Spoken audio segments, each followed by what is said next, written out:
Fit as a fiddle अंग्रेजी का एक मशहूर मुहावरा है, लेकिन अगर आप बात करें गुल पनाग की तो वो इस मुहावरे को सही मायने में सजीव करती है। एक आर्मी परिवार में जन्मी एक्टर, मॉडल और सामाजिक कार्यकर्ता गुल पनाग ने अपनी क्षमताओं से सभी का दिल जीता है। गुल एक अनुशासित जीवन शैली फॉलो करने में विश्वास रखती हैं। वो महिलाओं की फिटनेस आइकॉन हैं और आज की सशक्त नारी को सेहतमंद रहने के लिए प्रेरित करती हैं। आइए जानते हैं हजारों को प्रेरित करने वाली गुल पनाग की प्रेरणा क्या है और उन्हें उत्साहपूर्ण जीवन जीने के लिए कौन प्रोत्साहित करता है। Gul, thanks very much for joining us on the show.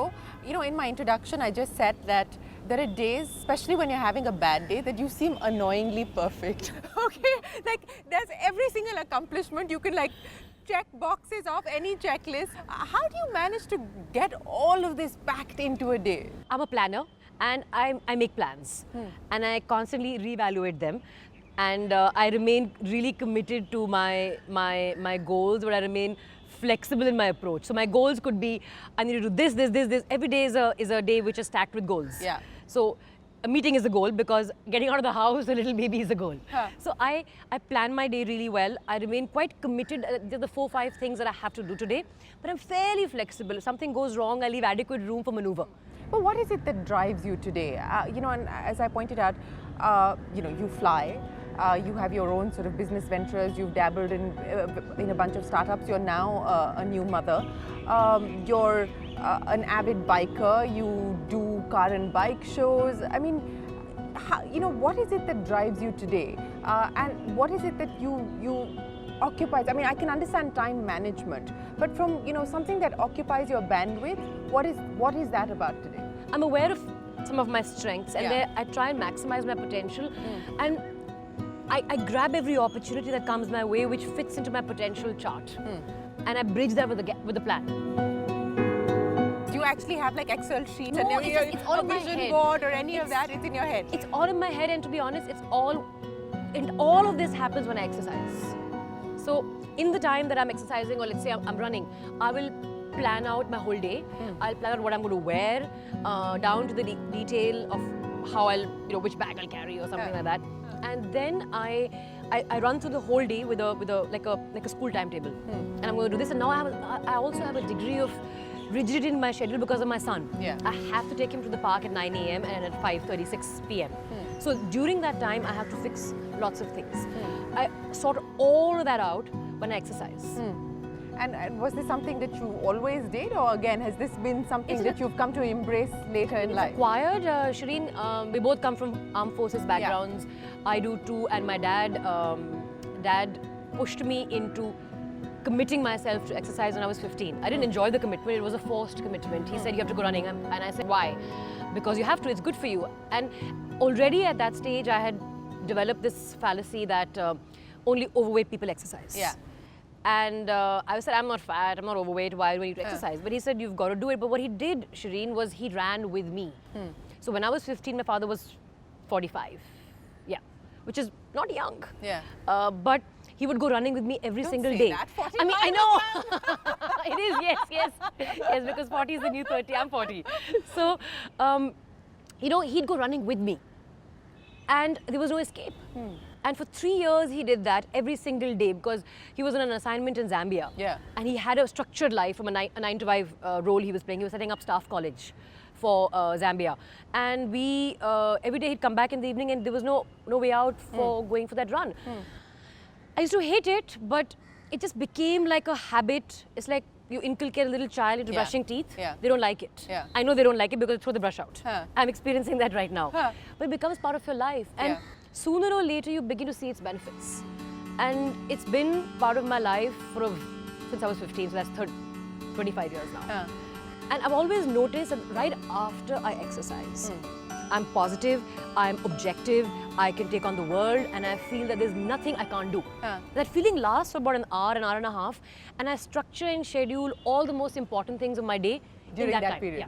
You know, I want to ask you, Gul, because, you know, there are days when you feel like, okay, you know, forget the hair and the skin and all of that, but you just feel overwhelmed with everything that's happening. And then, you know, on Instagram, you'll see everything's perfect and beautiful, and you know, And for a lot of people, that seems almost as if that's the That's reality, right. It's not. but it's not your reality. It's not. And, it's not theirs isn't either. theirs either. It's not Yeah. theirs So either. how do you deal with that? So I try and post my pictures as real as possible. I mean, my pictures are usually like sometimes not even in great light, and they've got a lot of under eyes and all of that, frown lines visible, because I don't want to succumb to that pressure where I try and present a picture which is not real. In fact, all of my fitness pictures are really ugly because they're just sweaty, and then there's like they're not really attractive. To come back to what you're saying, I think it's not perfect.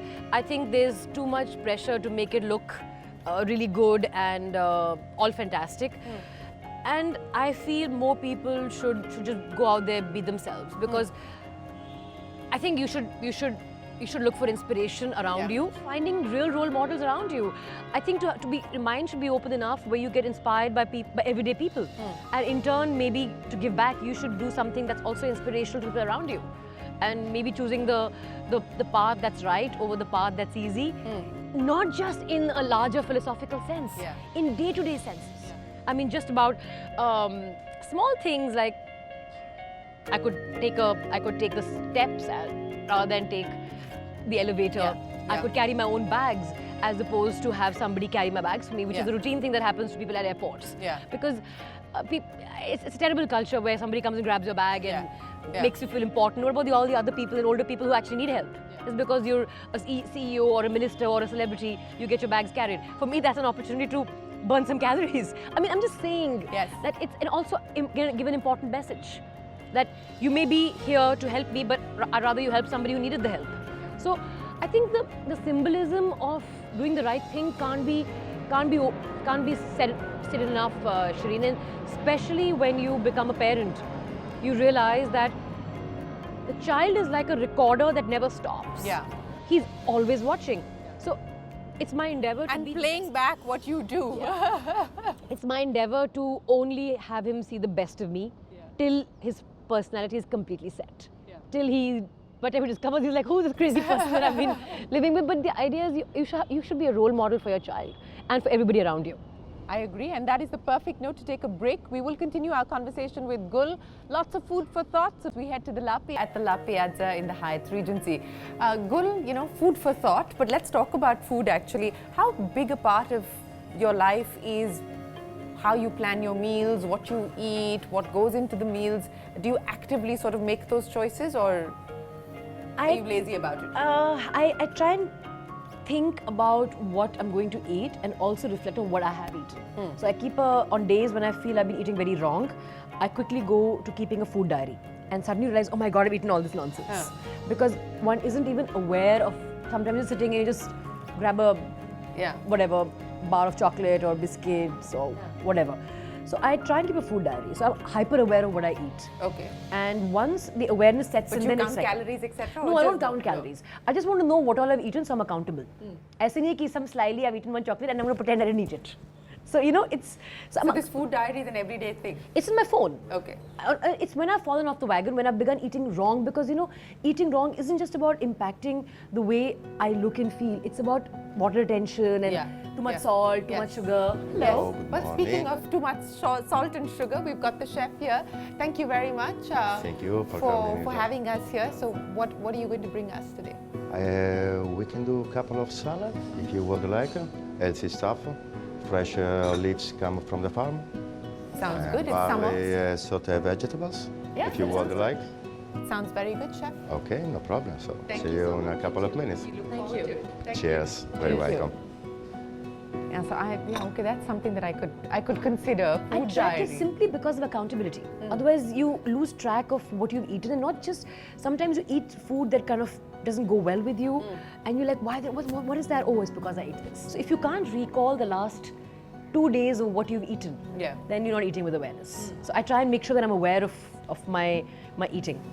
And the second thing that I do is I constantly remind myself that the body is a vehicle.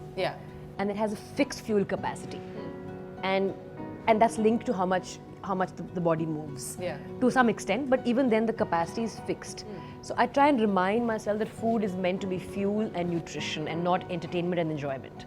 So I try and de-link, not to say that I don't have celebratory meals or I wouldn't like to call it binge or cheat, but I remain disciplined because I don't want to give. Again, I'm pontificating. That's okay. But you know, there's so many things that are not meant to be eaten by us, Shireen. Yeah. Like, I don't know, do you have a dog? No. Do you like dogs? Yes. You don't give sugar to your dog because baal jhad jayenge. Or it's not good for him, but we just put it all into ourselves. Just because we don't see the long-term impact. Right. A dog has a life of 15 years. The impact is visible immediately. Right. Or a cat. For human beings, because we are able to metabolize it, doesn't mean it's good for us. Sugar, when I say sugar, I mean processed sugar. Yeah. All processed food. So thumb rule is as far away from processed food as possible. Food diary and accountability via diary and fuel mechanism. That's it. Okay, I'm going to shift focus away from the food, but continue to talk about awareness.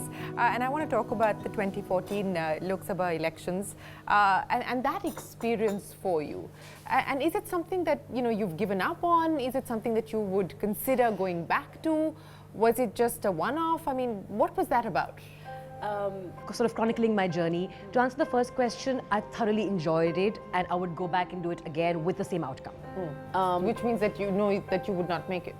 But I wouldn't know it at that time because I would interfere with my zeal and my enthusiasm and my passion. So, but because in retrospect I can be objective and I can go back and say, this has been such an incredibly learning experience. For instance, you learn all the processes firsthand. So, I knew that. I mean, I figured all those things out firsthand. Fundraising, my campaign was 95% publicly funded. We raised adequate money, 54 lakhs was the UT limit. We raised close to that. We returned so much money because we couldn't spend beyond a point. Because we just ran an effective campaign, keeping in mind... You couldn't spend 54 lakhs? Well, we finally ended up, I think we must have closed at 50 or 48 or something. Remember, even things that you're not spending on is getting attached to your election expense. Right. So if you host a gathering for me of 50 people, the cost of tea, whatever is there is getting added to my expense. Hello. Oh, thank you very much. So, I just brought this for you. we refunded some money. I didn't have the luxury of... Thank you, Chef. That's the family one. And that's the family one. Thank you very much. Enjoy your meal. Thank you. Have a good time. We didn't have the luxury of doing big spending, but we were smart about it. I used, we did a lot of door-to-door. We went to a lot of places on motorcycles, walked a lot. We averaged 15 kilometers a day as per my friend's wearable. You know, I think I learned so much about the basics of how to run a campaign.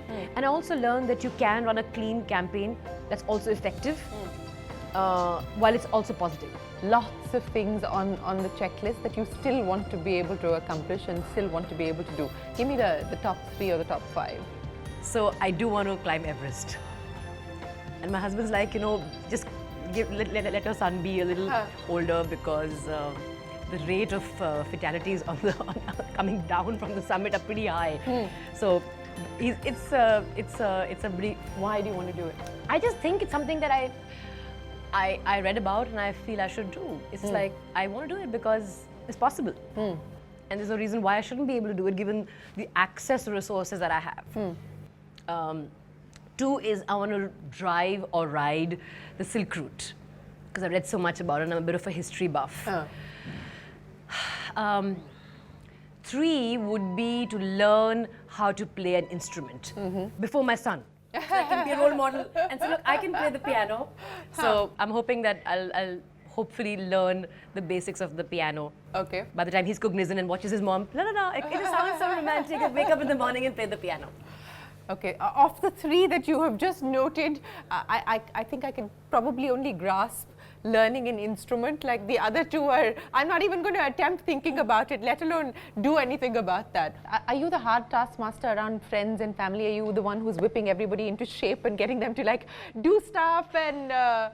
I'm also very lazy. If you were to ask my husband, he'll say I'm the laziest person. I find that very hard to believe. It's true because I work in bursts and then I'm like this person who, I'm a cheetah. So I run when I need to and otherwise I'm just lounging under the shade. Well, we hope that you continue to run when you need to and lounge when you have to. Gul, it's been an absolute pleasure. We wish you the very best of luck and much more success. I hope that comes your way, and I hope you get to accomplish everything that you have now set your mind to, including climbing the Everest. Thank you, Shri. It's been lovely talking to you, and thank you for having me. Well, with that, it is time for us to say goodbye to you on this special edition. From all of us here on the show, goodbye. Many thanks for watching.